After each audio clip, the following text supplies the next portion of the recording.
बिस्मिल्लाहिर्रहमानिर्रहीम। नाज़रीन अस्सलाम वालेकुम। मैं हूं आपका मेज़बान साबिर शाकिर वफाकी। दारुल हुकूमत इस्लामाबाद से कुछ ताज़ा तरीन इत्तलाआत और अहम खबरें आपसे शेयर करते हैं।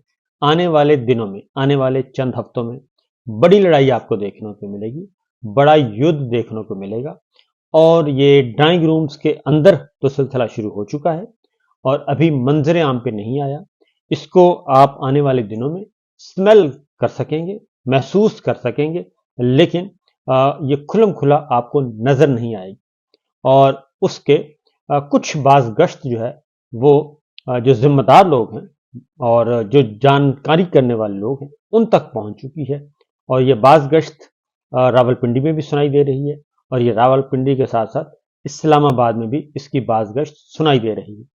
और ये बाज़गश्त सिफारती हलकों में भी पहुंचने वाली है या पहुंच चुकी होगी, क्योंकि अब जरा लड़ाई और नौयत की होगी और ये लड़ाई खतरनाक भी हो सकती है।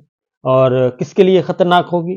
पाकिस्तान के अवाम तक ये लड़ाई पहुंचेगी नहीं, ये ऊपर ऊपर रहेगी और उसके बाद देखते हैं क्या बनता है। लेकिन बहरहाल उसका थोड़ा सा मैं आपको कोशिश करूंगा कि हल्के फुल्के अंदाज में आपको बता सकूं, क्योंकि अब्जॉर्ब नहीं होगी और इसको अब्जॉर्ब करना ज़रा मुश्किल हो जाएगा। और क्योंकि हालात जो हैं वो ख़राब हो सकते हैं, सूरत हाल कोई ऐसी ही है।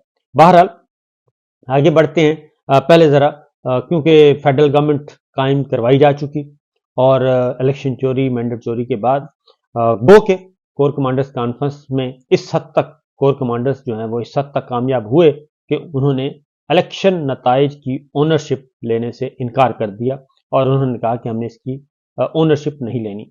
लेकिन सवाल ये उठ रहे हैं, सेनेट में भी तकरीरें हो रही हैं और वकला तहरीक भी शुरू होने वाली है। वकला अपनी तैयारियां कर रहे हैं और बहुत चौमुखी लड़ाई के लिए वकला भी तैयार हो रहे हैं, क्योंकि जो हुक्म हाकिम है वो अभी ख़त्म होने का नाम नहीं ले रहा। फ़र्द वाहिद की ख्वाहिशात ख़त्म नहीं हो रही, मरियम साहिबा की ख्वाहिशात ख़त्म नहीं हो रही और वो बढ़ती जा रही हैं। और जैसे जैसे वो ख्वाहिशात बढ़ती जा रही हैं, अब वो इंक्रोचमेंट की तरफ जा रही है और वो अब अपनी डोमेन से निकल कर खेलना चाह रही है।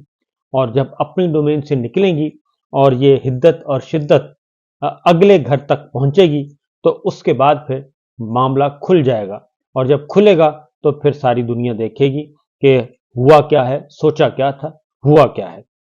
बहरहाल पिछला व्लॉग जरूर सुन लीजिएगा। पिछले व्लॉग में मैंने दो तीन अहम इम्पॉर्टेंट जो टॉपिक थे उसको कवर किया। और आगे बढ़ते हैं कि अब ज़रा थोड़ा सा तरजीहात का तयन कर लेते हैं, क्योंकि एक ही सूबे में गद्दारों की हुकूमत है। एक सूबा है जहाँ पे गद्दारों की हुकूमत है, दहशत गर्दों की हुकूमत है, कत्ल, अक़दाम कत्ल, दहशत गर्दी के बेशुमार मुकदमात, वो है खैबर पख्तूनख्वा, वहाँ पे उनकी हुकूमत है।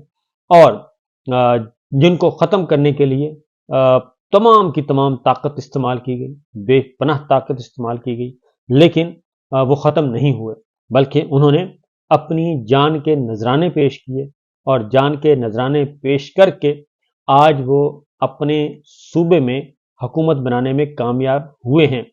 और क्योंकि उस सूबे में जुनैद अकबर खान ने जो खौफनाक तस्वीर पेश की, होलनाक तस्वीर पेश की कि एक दिन में 24 लाशें गिरी, 200 जख्मी हुए और उसके बाद इलेक्शन वाले दिन 8 फरवरी की रात फार्म 45 ये बिल्कुल इसी तरह चोरी होने थे जैसे बाकी सूबों में हुए। अगर खैबर पख्तूनख्वा शांगला में दो जवान अपनी जानें न पेश करते, उन्होंने अपनी जानों के नजराने पेश किए, दो ने, और कुछ जख्मी हुए, तब जाके खैबर पख्तूनख्वा का मैंडेट चोरी होने से बचा। वरना आज वहां पे भी ये काम ना हुआ होता जो कि इस वक्त अली अमीन गंडापुर मौजूद हैं, तो ये भी ना होते।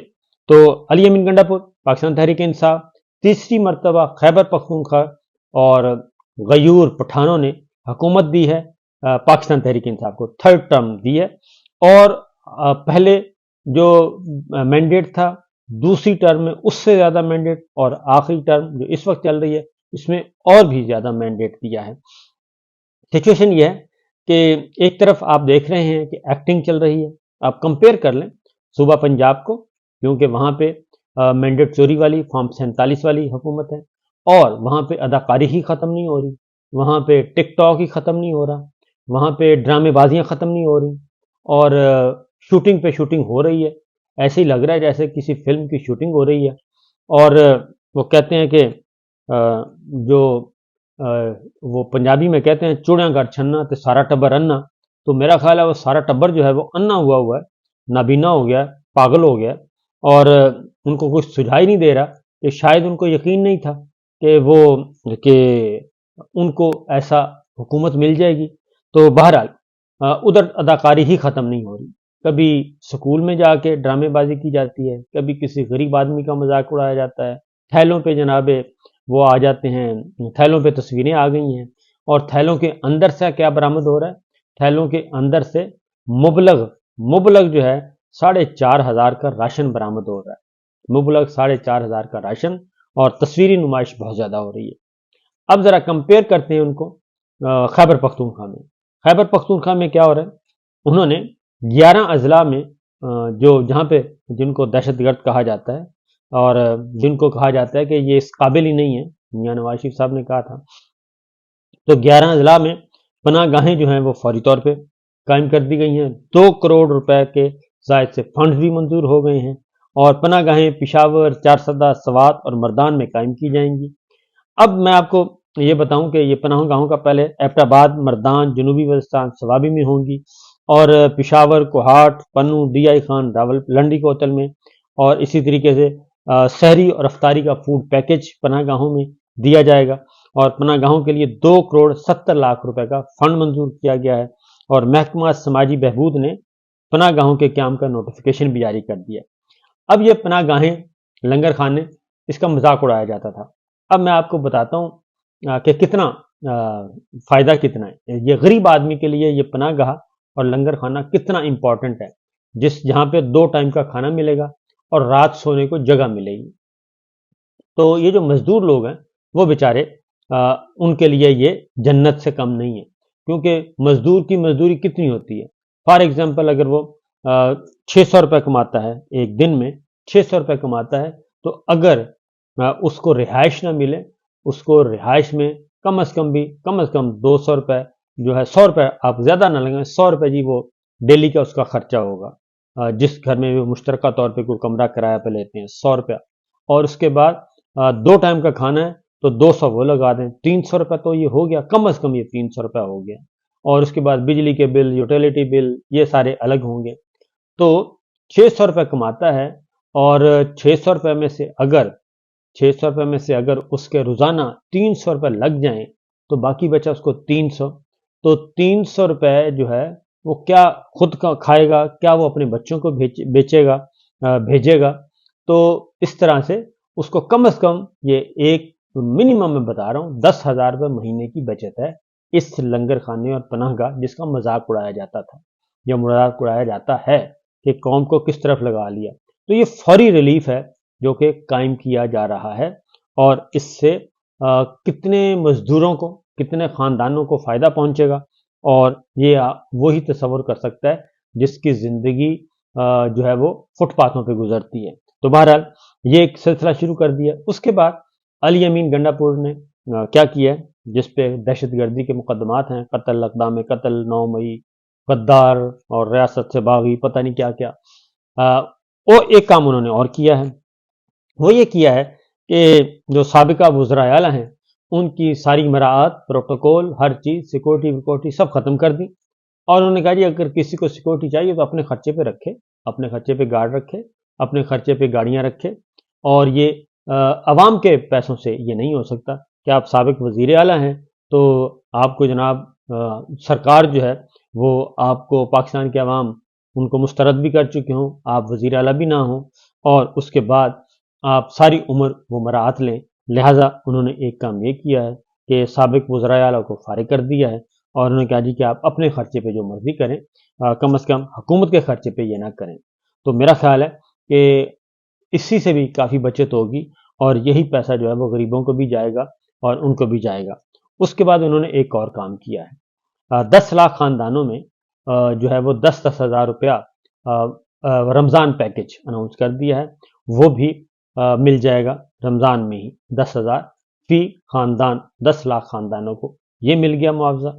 और उसके बाद जो है हेल्थ कार्ड जो है वो दोबारा शुरू हो गया है और उसके लिए लाइफ इंश्योरेंस को लेटर लिखा गया है और वो एक अप्रूव हो गया और वो हर ख़ानदान को 10 लाख रुपए की हेल्थ इंश्योरेंस मिल जाएगी। तो ये इन्होंने कर दिया है और यही एक वेलफेयर रियासत का, एक फलाही रियासत का कॉन्सेप्ट है। तो ये तो है खैबर पख्तूनख्वा, जहाँ पे जिनको रोका जा रहा है, जिनके 10,000 सियासी कैदी जेलों में हैं, जिनकी ख़वातीन को और पता नहीं खुदा न खास्ता क्या क्या किया गया, तो ये सारा कुछ हमारे सामने है। दूसरी जानिब आपको मैंने बता चुका हूँ कि दूसरी जानिब जनाब तस्वीरें हैं और फोटो सेशन है और टिकटॉक है और वीडियोज़ हैं और ये सब कुछ हो रहा है, ये सारी चीज़ें चल रही हैं। उसके बाद जो कल है वो एक बड़े तैयारी की जा रही है जी, कल इतवार और दिया हुआ है, एहतजाज की कॉल दी हुई है इमरान खान साहब ने और ये वाला एहतजाज ज़रा पिछले एहतजाज से मुख्तलिफ होगा। जो पिछले हफ्ते को एहतजाज हुआ था उससे ज़रा मुख्तलिफ होगा और उससे बड़ा होगा और खैबर पख्तूनख्वा में अली अमीन गंडापुर वज़ीर आला खैबर पख्तूनख्वा ये खुद उस पुरअमन एहतजाज की क़यादत करेंगे और न सिर्फ एहतजाज की क़यादत करेंगे बल्कि अपने मुतालबात भी करेंगे। और दूसरा ये भी एक बात बता दूं कि ये जो एहतजाज है ये इब्तदा है अभी और इसने अभी आगे बढ़ना है। इमरान खान साहब ने वकला को भी टास्क दे दिया है और सरदार लतीफ़ खान खोसा साहब को और इंसाफ लायत जो फोरम है उनको भी टास्क दे दिया है कि वो भी तैयारी करें और जो है सूरत हाल को अंडरस्टैंड करते रहें और हम बड़े एहतजाज की कॉल भी दे सकते हैं, क्योंकि इस वक्त कुछ खबरें ऐसी हैं जो कि बंद कमरों में तय की जा रही हैं और ड्राइंग रूम में बैठ के, और उसमें बड़े बड़े आला दिमाग जो हैं नून लीग के भी शामिल हैं और न सिर्फ आला दिमाग बल्कि फितना दिमाग कहना चाहिए, और जो हमेशा एडवर्सिटी की तरफ जाते हैं, एडवर्स सोचते हैं, पॉजिटिव सोच उनका नहीं है, नेगेटिविटी की तरफ जाते हैं। और इसीलिए कुछ चीज़ें, कुछ खबरें जो हैं वो कुक हो रही हैं, उसकी कुकिंग चल रही है और खिचड़ी पकाई जा रही है, लेकिन उसका रद्द-ए-अमल बड़ा शदीद आएगा, मैं ये आपको बता दूं। और इसलिए अली अमीन गंडापुर साहब ने कल कह भी दिया और ये पाकिस्तान तहरीक इंसाफ की तरफ से मुसलसल ये मुतालबा सिर्फ पाकिस्तान तहरीक इंसाफ नहीं, जमात इस्लामी, जमीयत उलमा इस्लाम, महमूद खान अचकज़ई साहब की पीके मैप और सरदार अख्तर मिंगल साहब, तमाम जमातें जो हैं ये मिलकर मुतालबा कर रही हैं और GDA और ख़ास तौर पे ये सब मुतालबा कर रही हैं कि चीफ इलेक्शन कमिश्नर साहब को घर चले जाना चाहिए। मैं कहता हूँ घर नहीं सिर्फ चले जाना चाहिए बल्कि इनको कानून का सामना करना चाहिए, क्योंकि सारा फसाद जो है वो इन्हीं के ज़रिए से हुआ है, सारा फसाद इन्हीं के ज़रिए से जन्म लिया है, यही आलाकार बने हैं, यही सहूलतकार बने हैं और हुक्म हाकम जो था वो एक अलग बात है, और लेकिन जो सामने फेस है वो ये थे, लिहाजा उनके मुतालबा किया जा रहा है। तो अगली बात जो मैं आपको बता रहा हूँ जी कि कुछ लड़ाइयाँ, हाथियों की लड़ाइयाँ शुरू होने वाली हैं और बल्कि शुरू हो चुकी हैं, तो देखते हैं हाथियों की लड़ाइयों में बरामद क्या होता है। बस दुआ करें अल्लाह ताला पाकिस्तान की हिफाजत फरमाए, क्योंकि इस वक्त ईगो चल रही है और ज़ाती सर्वाइवल, सिर्फ ज़ाती सर्वाइवल चल रहा है और पाकिस्तान कहीं दूर दूर तक नज़र नहीं आता। पाकिस्तान के मफादात, पाकिस्तान की सिक्योरिटी, पाकिस्तान की कौमी मफादात, मुआशी मफादात, आइनी मफादात, कानूनी मफादात, जमहूरी मफादात दूर दूर तक किसी की तरजीह में शामिल नहीं है, सिर्फ अपनी ज़ात है। अपने गिरेबान में अगर झांक लें तो सब कुछ नज़र आ जाएगा। तो ये सिचुएशन चल रही है।